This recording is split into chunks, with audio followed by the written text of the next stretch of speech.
It's fantastic and a pleasure to have you here to enlighten us a little bit about how we should improve our metadata and how we should use it. So, yeah, please welcome Chloe Johnson from Verify Media. Thank you. My presentation was on the screen for a second, and now it's not. Oh, there it is. Perfect. So today's workshop that I've been asked to give is covering a lot of different topics. So I've tried my best to distill it into about 40 minutes, so we have some time afterwards to chat. I'll be going through things like the work side, everything you need to know about the copyright that actually is inherent with every composition, who is collecting those rights for you, how they are collecting those rights for you, what data you need to know to make sure you're getting paid, or what data you need to make sure you're licensing from a publisher or a songwriter if you're using their music. And then the same thing for recording. So there's always two sides to every song. There's the underlying composition and then the actual physical recording of that. So we'll be going through the same thing on the recording side, and then how it all fits together and how we can make a more equitable music industry for everyone. So I always like to start with just a general overview of all the different pieces of the copyright that is actually inherent with any recording. Starting with, if you're in the studio and you're messing around and making up a new song, you're probably starting with something like a melody, and maybe also you're writing some lyrics at the same time, and then you're starting to pull that together into a final song with harmonies, chord progressions, etc., instrumentation. And so when you talk about the music, the melodies, the harmony itself, you're talking about the composition. And when you're talking about the lyrics, you're talking about the lyrics, and together they make this work. And so you have a difference between a composer and an author, although a lot of people are composer-authors, they are both. And no matter whether you're the composer or the author, you are probably represented by a publisher. And that publisher is going to represent you and that work that you've created out in the world. Now, as part of your creation, especially in electronic music or hip hop, you might be using samples. So a sample, when it's an excerpt, is you've actually taken the audio file from another recording and you've put it into your music, and you've maybe kind of manipulated it or changed it in some way, and that becomes part of your new derivative composition. Or you've done what's called an interpolation, and we'll talk a little bit more about that later, where you basically just re-record. You love this bass line, you re-record that bass line, and now you have a new recording of that bass line part, but you're using the underlying composition, which was that melody. You also then kind of package that together into a final recording. You put that out into the world. You have information that describes that recording, like who the artists are, whether there are producers, mixers, engineers on that record. And then you also have data that's describing a descriptive type of data, which we are calling metadata, which might have things like title. It might have subjective data like a genre. It has information that helps identify the recording from a live version of that recording, like things like duration or a parenthetical title. And so all of these things together kind of make the atom that is your great song. And when it goes out into the world to be monetized, you have things like deals, contracts with people that are going to monetize that for you. That could be a distribution contract or a deal. It could be a contract with a label or a publisher who's going to represent you and go after new monetization opportunities. It could be a society. It could be somebody that's collecting royalties on your behalf and then paying them back to you. And so in those deals, you have things like the territory. Where are those rights being collected for you? And what spins or plays or downloads in that territory are owed to you from a specific representative in that territory. You also have a term. How long is that person going to be representing you in that territory? And the type of right that they're representing. Is it a performance right? Is it a mechanical right, etc.? So we'll be going into a lot of detail about all of this today, so I wanted to give everybody the same kind of overview so we're all starting from the same page. So part of what Verify's mission is to do, which is why I'm probably here speaking to all of you, is to help bring some of these different verticals together and be able to actually speak the same data language.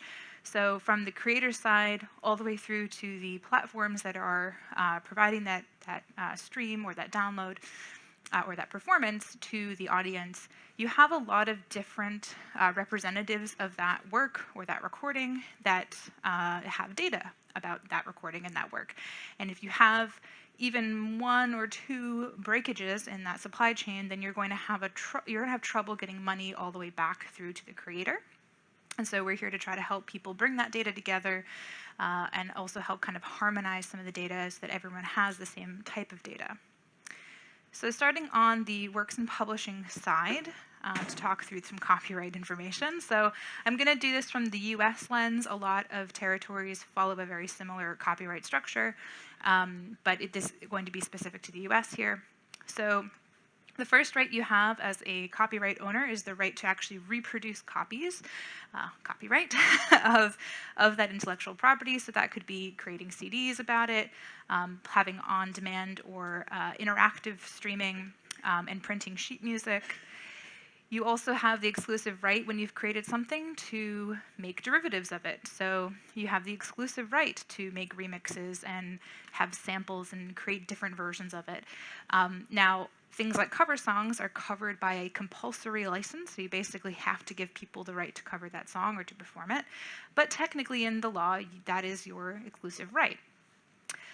You also then have the exclusive right to sell those things, to distribute those copies. That could be downloads or sheet music again.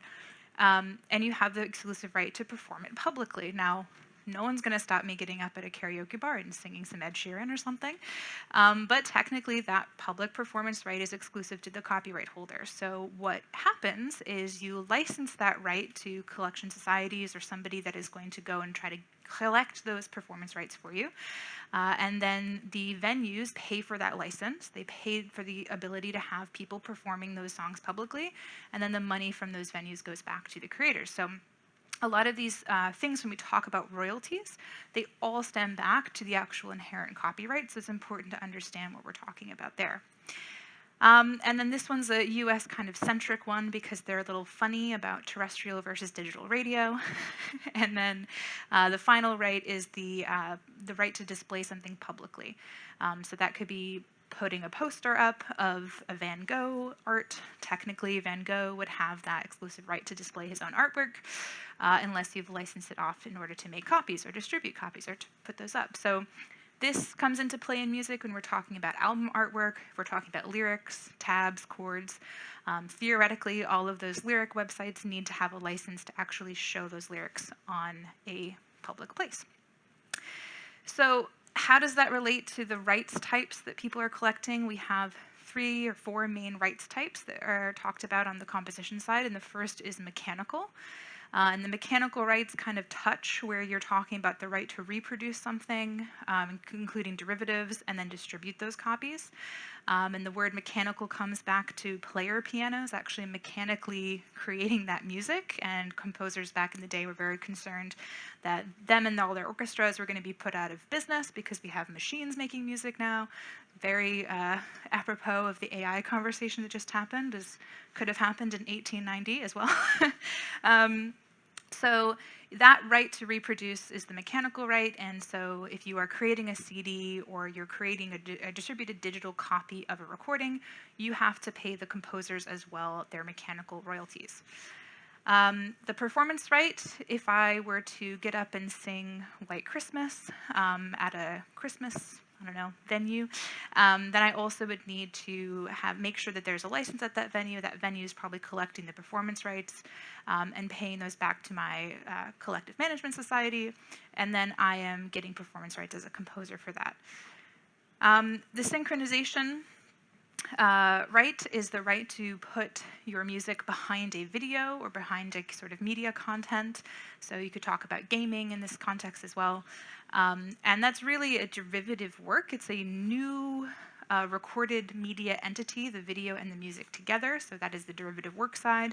But I kind of put question marks next to the distributing copies and performing publicly because technically these movies and TV shows are being performed publicly as well. And so that synchronization right in those performance collections also kind of tie back. And then finally, of course, we have print. And when we talk about publishers, that's where their name comes from. They were for the most part, printing sheet music and also having the right to display those rights. So that's the print copyright. So who's collecting it? How do I make sure I'm getting paid for these? Or if I'm on the recorded side, how do I make sure I'm licensing these correctly? We have a couple different options. And so I'm going to break down what each of these mean. So a collective management organization, or a CMO, is kind of an umbrella of both the mechanical and the performance side in terms of what they're collecting. So we have an example like SACEM in France, or the collection of PRS for music, which is actually PRS and MCPS, which is both the PRO and the MRO together, or Buma Stemra in the Netherlands, where Buma and Stemra represent the PRO and MRO, but together they are Buma Stemra. The PRO, the Performing Rights Organization, is specialized in performance rights collections, and the MRO would be specialized in mechanical rights collections. A lot of times, artists and songwriters will say, well, I have a publisher, isn't that good enough? Technically, they are only really collecting on the sync and print. And if they are collecting mechanical and performance, they're doing it for themselves. They're doing it because you've actually given them some of your rights away as part of your contract, and so they're collecting their own rights. So you still need to make sure that you're signed up and that you have somebody representing you and collecting your rights.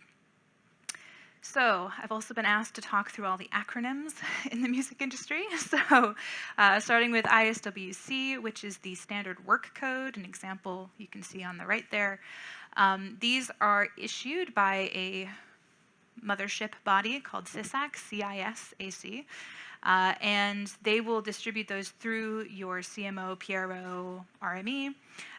And so it's not something that you can just assign yourself. You have to go through these societies who then get these issued by CISAC. And these represent the unique works, and it's valuable to have these, honestly, because if you have a definite pointer back to who wrote the song, this is a really good way to do that. IPI base numbers, as they are distinct from IPI name numbers, is the base numbers describing the actual legal entity, the actual person that is in the composition. And the IPI name number can be your pseudonym. So you can have many different IPI name numbers that all go back to the IPI base number. So that's the difference between those. And again, those are issued through your society. You only get one. You have to go through lots of identity checks. So we try very hard to make sure that those are unique and they do represent real legal people. CWR is talked about, or that acronym's thrown around a lot. And what it is, it's actually a data standard. It's a way that data is communicated. Similar to on the recorded side, like a DDEX, if you've heard of that. And so these are massive files sometimes with huge catalogs of works, and they describe not only the work information, but who are the writers, what are the publishing chains, and what are the territories. DDEX BWORM is a way that the MLC, if you've heard of the MLC in the States, are connecting both works and recordings metadata together. So if you come across that term, that's what that means. And you also need to be mindful of certain proprietary codes, and what I mean by that is codes that might be issued by your society or your publisher that represent you distinct from another songwriter in their catalog, or represent your particular work. And these can be really valuable, especially if your ISWC hasn't been assigned in a timely fashion, or is never going to be assigned, as I was talking to an artist this morning, because somebody never registered with the society and they are unlikely to. So these are very helpful codes to make sure that you're also collecting for yourself. And then finally, when we're talking about copyright, the little C symbol, or we call it the C line sometimes, in the composition side, we're referring to the music and the lyrics itself, as opposed to the copyright on the recording.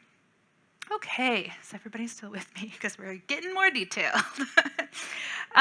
So now we're going to look at some examples of publishing chains and what I mean by that. And this is kind of an example of not visually what you'd see in a CWR file because they're kind of wacky, but from an informational context, this is what you might expect to see. So in this example up here that you see, I have a single songwriter on a song called Chloe Johnson, and she is represented in North America by an original publisher called The Star of Music, and her role there is composer-author. Now, also in the United Kingdom, Chloe Johnson, is represented by not only her original publisher, Astara Music, but by a sub-publisher called Vintage Tea Songs. So a sub-publisher is somebody that you can contract with if they are more specialized in their territory to collect the royalties and work on your behalf in that territory. And then they will pay through that money to your original publisher, who then pays that through to you. And so you can have as many different versions of these as there are territories. And very common, you'll see something like a world excluding blankety blank. So you'll have, that's kind of the bucket terminology. Once you get all through the specifics, you get world excluding such and such, and that's your final one. There we go. All right, now there's also two types of rights that are described. There's ownership rights versus collection rights. So ownership is like, I wrote this song and I own those 6 copyrights that I just went through earlier. You can also give away or license or hand off those rights to your publisher. So oftentimes you will see splits like 50-50 on performance, but I, as the songwriter, keep nothing else and give the ownership and the collection rights off to my publisher for everything else. The collection is distinct because it means I'm not giving you the actual legal ownership of that intellectual property. I'm only giving you the right to go collect something. So that would be a deal like a publishing administration deal or a sub-publisher who's collecting on behalf of a publisher. So if you look at this example here, this is where I've done a 50-50 split with my publisher in the United States or in North America, and then I've given them 100% of the rights for the mechanical synchronization, etc. And then same you can imagine for collection. But then when you get to the sub-publisher, you see that I have not given any rights to the sub-publisher for the ownership, but I've given them the collection. So you start to see a lot of the granularity that goes on in these deals, and you also see that there's lots of different sub-publishers that might represent somebody in different territories. So it's important that we are collecting that information if we know it. And the ISWC is super helpful, again, because if I could just have that one code, I can kind of unlock a lot of this stuff without keeping all of this separate. All right, so then what happens if I have 2 writers? Well, it just grows. It gets double in size. If I have 3 writers, 4 writers. So the same thing is happening. In this case, the writers, Chloe and Draco Malfoy, which is the name of my dog and also a beloved Harry Potter character, have written a song together, and we decided to go 50-50 on that song, and then we each happen to have a 50-50 deal with our publisher. So the rights picture looks like 25, 25, 25, 25 for the performance ownership. And then following the same logic, now that it's a 20, I only own half of the song and I'm splitting everything half with my publisher here, the same thing goes through even down through the sub-publishing chains. That's a lot. I will pause for a moment if anyone has any specific questions about this before I go. Yes? Hey, hello. So I'm kind of your groupie, no? I love metadata. So when you see registrations and percentages in some of the CMOs and PROs, you find that they split, for example, between authorship and publishing rights, and they assign 100% for each part, which is, it doesn't make sense like when I say it, but on the system it works like that. And in the United States, for example, they actually have to assign 50%, even if the composer doesn't have a publishing, it hasn't signed an agreement, they have to do it like that. They have to assign this percentage. How does this come together with the metadata that you're proposing and the own record that you should have on your own catalog? And why is this happening in some countries like in the United States? They kind of assign, they make you invent a name, and it's just like a field, you know, name in a field, but it's not a company, it's nothing. Yeah, that's a good point. So I guess for those who are less familiar with the States versus Europe, for example, in the States, the most common split, I think it has to be, like to your point, a 50-50 split in the United States between a songwriter and a publisher. So if you sign up to ASCAP and you sign up as yourself and you register your songs and you don't put a publisher in, you're only collecting 50% of that. You're not collecting the other 50% that the publisher is collecting. So a lot of the artists that I work with will create a publisher, make up a name, whatever, whether they create a legal entity about it or not, I don't know.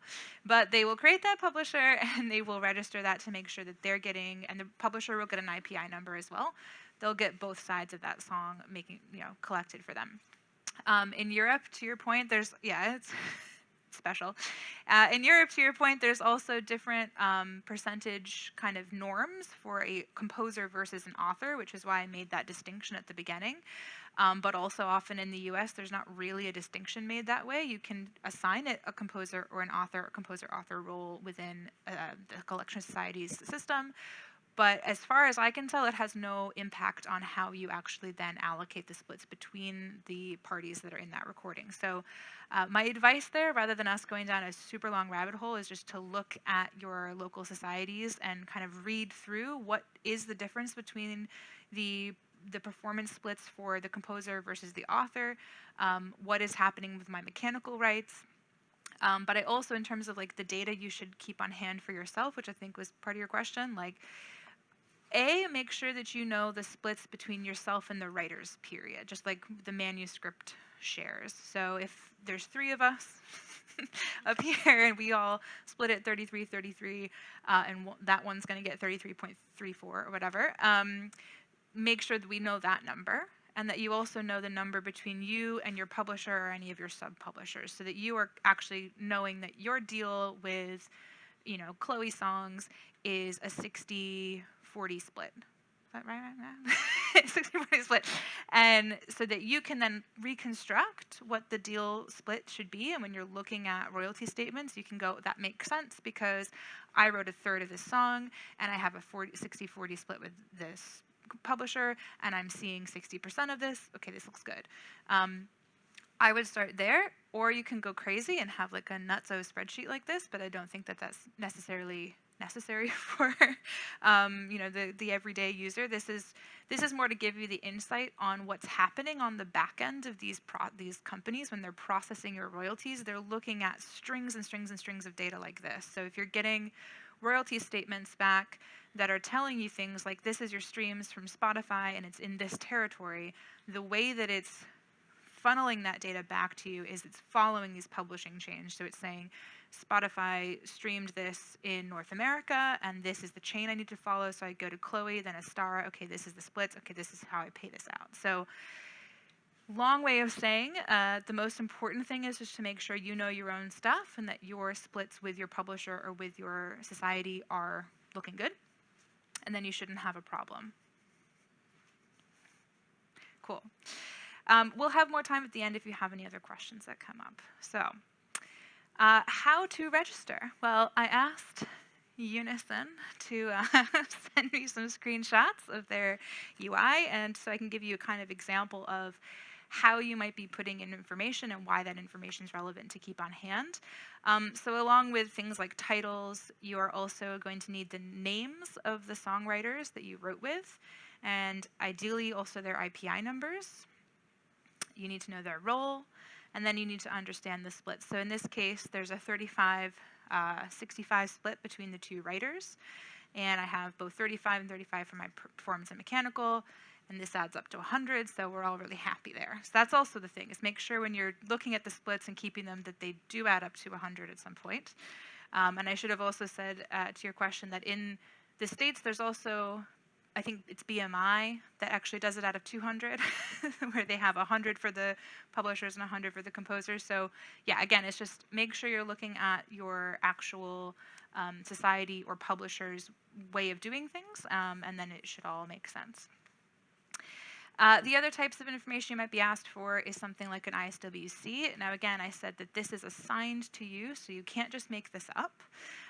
But if you used to be on another society and you're going to a different society and you have an ISWC already assigned, then you can provide that information and that will help them figure it out and match it up for you. And you also might be asked about recordings. So if it's already been recorded, then that makes it easy. If it hasn't been recorded, you obviously can't add this step right now, but you might be asked for things like who performed this, what's the artist name, the title. You might be asked for an ISRC or the duration of the recording, and the performance type, whether it's a live recording or whether it's a studio recording.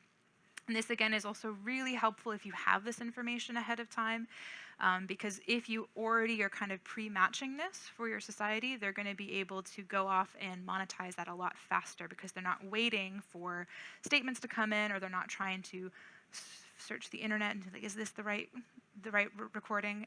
They'll actually know because you've been able to tell them. So kind of to recap, the main streams of revenue and how the data is flowing in there are things like sheet music sales. Yes, they are still relevant.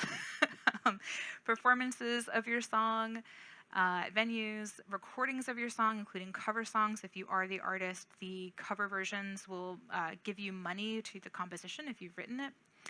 And also synchronization of your song into any kind of video format. So that's the composition piece. Now let's move on to the recordings. So our lovely table of copyright is still relevant here, only in this case I've kind of scrubbed out the ones that are more composition specific. And I've highlighted, again, the fact that samples in this case as a derivative content don't count towards the recording copyright if they were interpolated or if they were re-recorded. Kind of makes sense, but it's worth noting. And then also we have the same main rights types, only when we're talking about recordings, we don't really use the term mechanical. We use the reproduction right, or the right to make copies. And again, just to remind everyone that if you want to sample something or you want to synchronize something that is a recording, you need to clear both sides of the copyright, both the recording side and the composers. So all those publishers and songwriters we just talked about, plus the artists and labels that are involved. So who is collecting on these for you? So your label is collecting directly on the synchronization and sort of indirectly on the reproduction and the sales of everything. And then you have a distributor, someone like a CD Baby, who is actually distributing that music out into the world. Traditionally, in the olden days, they were taking those physical copies and distributing those out to record stores and taking on the risk there. And now in digital worlds, they are taking those digital copies and they are distributing them out to streaming platforms and collecting the royalties back and then sending them back to your label, who's sending them back to you. And then you have something called a neighboring right, which is effectively the same thing as the performance right, but we're talking about the recording and it's not the composition side. So when it's publicly performed or performed on a streaming service, you might do some neighboring rights depending on the type of service. So the neighboring rights organization, like a sound exchange in the US, is collecting on those performances of the audio recording, who then will probably most likely be distributing them back to your label, who distributes it back to you. A little bit more simple, I guess, than compositions. So we have the same type of unique identifier here, an ISRC in this case, which represents the unique recording.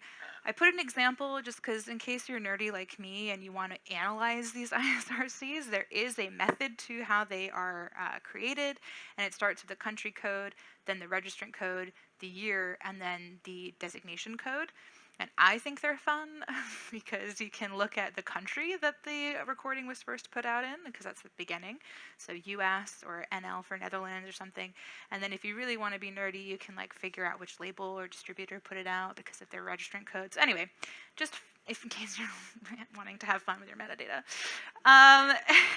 Then we have something called the ISNI. Now this actually exists also for composers, but we talk about it more on the recorded side.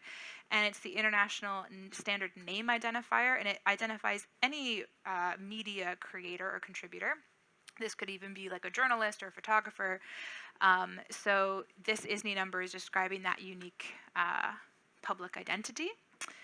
A UPC and then an EAN are codes that represent the product. And when I say product, we could be thinking old school, like vinyl, CDs, tapes, physical products, but also digital products. So albums that are going out into the world and being streamed would also technically have this barcode.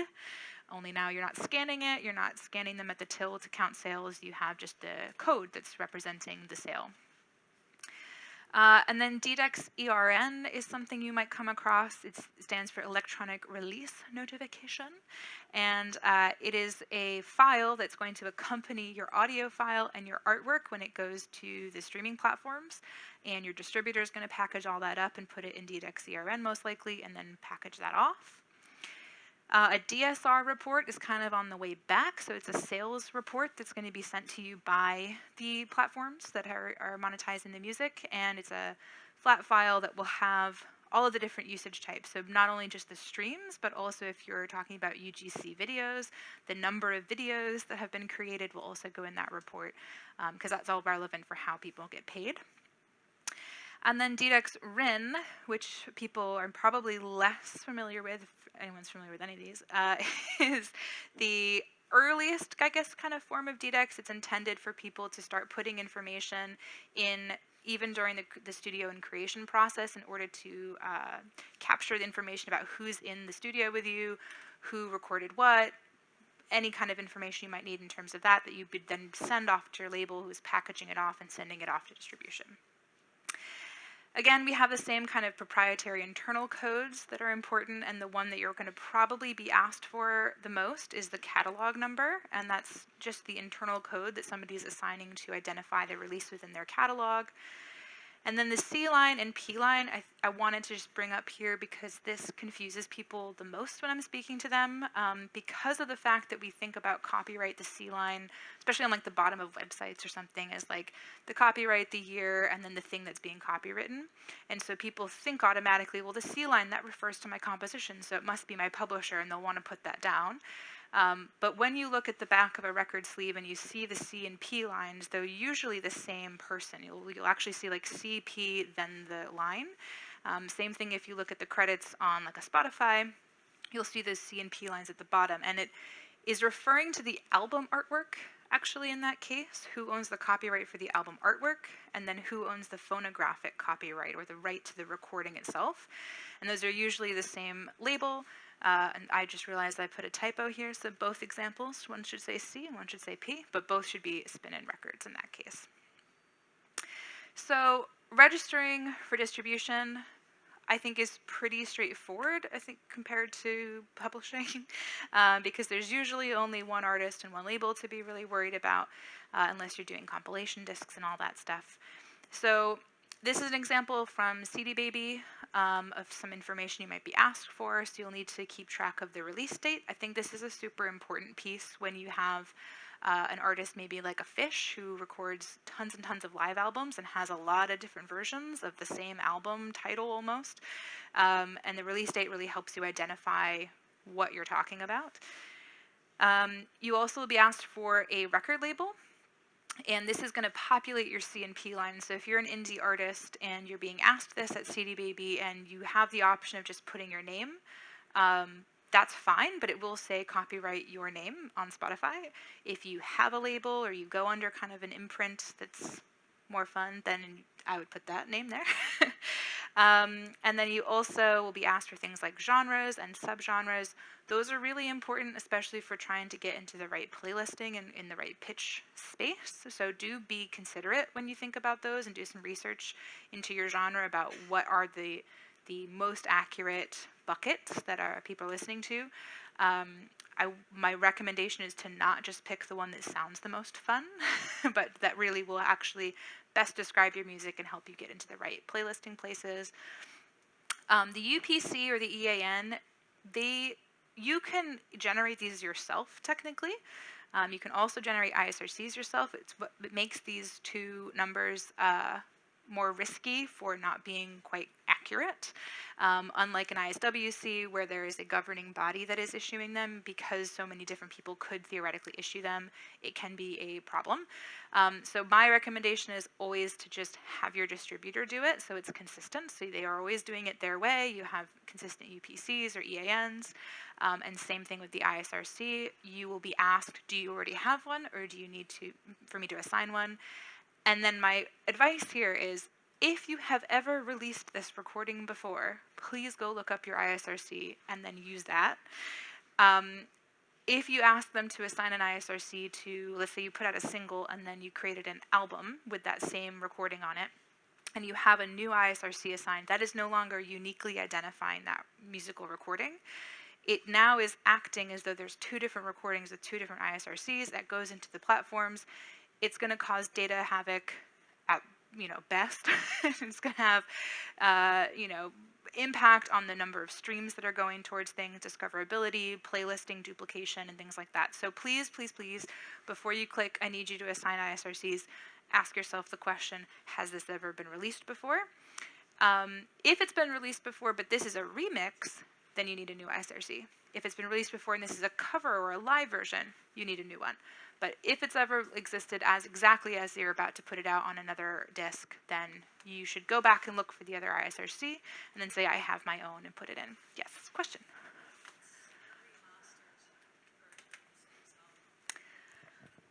I would call that a different recording because it has a different audio. Yeah. And then, so CD Baby Pro publishing is also just handy and convenient for purposes of this, but I also think it's handy and convenient if you don't have a publishing administrator and you'd like them to collect and act as your publishing admin. And so in this case, they're asking for much more granular information than a distributor typically would. So they're asking, what did this composer contribute to? Was it music, lyrics, was it both? What percentage? Do they have a publisher? Who is their society? But most of the time in a distributor, they will not ask you for this information. They will ask you for songwriters, maybe publishers. But there's no guarantee that they'll ask you to put them in any kind of hierarchy. So I might have Heather and Paper Walls, but I don't know whether Heather's with Paper Walls or Brian's with Paper Walls. So it's something just to be mindful of, I think, that when you are putting music out and you are the label or the artist, and you're putting information into a distributor for it to go out into the world, that the names that you put in the composer line is going to impact how well those composers end up getting paid, because somebody from the publishing side is going to have to go claim that that music's their music. It's going to have to agree with the data that we just saw ourselves putting in as maybe recording information at our CMO.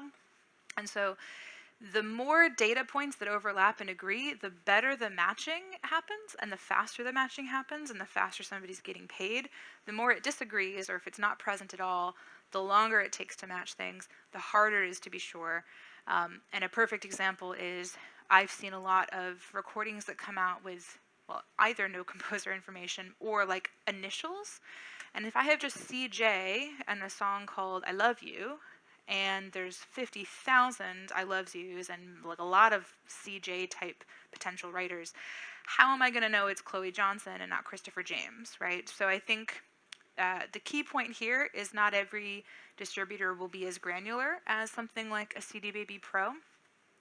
And just be as cognizant as you can of your songwriting partners, especially if you are the artist who's also the songwriter, about what you're putting into that database. And then on the neighboring right side, this is an example from Sound Exchange, and this is maybe an older version. I took an old screenshot, so if you work on Sound Exchange's front end and this is not up to date, I apologize. But there's some information here that you'll be asked for, like the ISRC. You'll also be asked if you have the ISWC, but it's not a mandatory field. And you'll ask for things like the P line, again, not a mandatory field. And then you'll be asked for things like the percentage of the recording you own. So if you are a artist label relationship and you have a 70-30 split where you're the artist and you have 30%, and then within that artist there's a band and there's actually two of you and you're 50-50, then that's like a further split. So we're talking about, in the case of recording rights, a lot more simple in terms of a chain. But you can absolutely still have a relationship where there's multiple, recording artists that are due a percentage split. They might have, especially with featuring artists, different relationships with different labels within that recording in terms of their monies owed. You can have different rights within a band. You can have different rights with a label in North America versus a label in Europe. So when you're going to make a claim on something like Sound Exchange, you are going to be asked, what is the basis of the claim? Are you the artist? Are you the label? Are you a band member? How much are you claiming?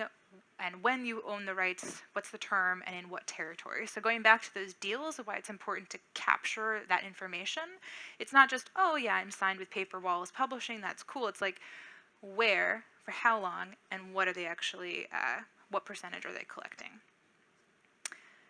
So, same thing for recordings. You have, as a main probably staple of your income, things like physical sales and interactive streams. Performances of the recording, so that can be DJ sets, which we didn't really talk about, but where I'm a performer like Taylor Swift on tour and I'm singing all my own songs, she actually gets performance revenues for her own songs that she's sung live.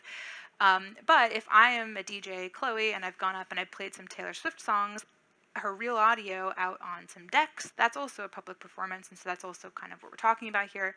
Radio, non-interactive streams. The samples and remixes of your recordings, if they are intact and they are the original audio that's been manipulated. And then, of course, the same thing as synchronization, because you need both sides, which I will stress until I die. So how do we bring it all back together? So we had this diagram at the start of all the different pieces that are a part of a song, different intellectual property types. And we're now going to show this as a product. So I picked Sentio by Martin Garrix. It's got 11 tracks, 11 different unique compositions, 11 different unique ISRCs in here. We have information like the product code, ISRCs, ISWCs that represent that recording. And then within that writer list, we also have writers with IPI numbers. And you also have, of course, a track list. And a track list is really important because if you only know the recordings that are in it, but you don't know the order they're in it, you can't re-upload that record in the right order, and that would really annoy everybody, I think. So looking at just track 2 as an example, bringing it together. On the left-hand side, we have product information and recording information. So we have metadata that's describing the unique product, the UPC EIN. We have metadata describing the unique recording within that product, like the ISRC and the track number. And that is all being collected by a distributor who's paying a label, or a neighboring rights organization who's paying the label, who's paying you. And then on the right-hand side, we have works information, like the works ISWC, the writers, their IPI numbers, and the publishers and societies are going to go off and make sure that they're collecting those royalties for you from every time that recording has been played, and then everybody's getting paid and everybody's happy. A reminder just of the different rights types. Yes, feel free to take pictures, and I'd be happy to share this presentation with anyone afterwards. If you want to email me, I'd be happy to send it along as well. But yeah, we're looking at basically the same copyright types, but you're looking at both the composition side and the recording side, and anytime a recording is used, you're activating the composition as well. So remembering that those people need to get paid and those people need to be connected. And so how do we connect works and recordings when they are not inherently connected by the same organizations? Verify media. So I will keep it very quick, but the idea of what we're doing with the Verify Rights Data Alliance, of which Unison is a member, we're connecting labels, publishers, distributors, collection societies, DSPs, rights owners of any kind together so that you can actually collaborate on the data. You can take all of those tables I showed and say, do you have the same data as me? No? Cool, let's fix it. Or, do you have the same data as me? Yes? Oh, let's go license it and make more money. So it's a way of trying to translate the data, keep all of that information in one place, send new release notifications to people in a more timely fashion, and it's kind of just a way of connecting different pieces of data together. So that's Verify. If you're interested, you can hit me up and learn more. I open the floor.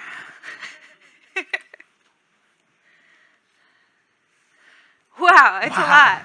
Wow, Chloe. I mean, oh, geez. That was a decent amount of information, right? Yeah. So, questions. Are there any questions in the audience? 1 million questions? 0 questions? Over there? Where? Here. Sorry.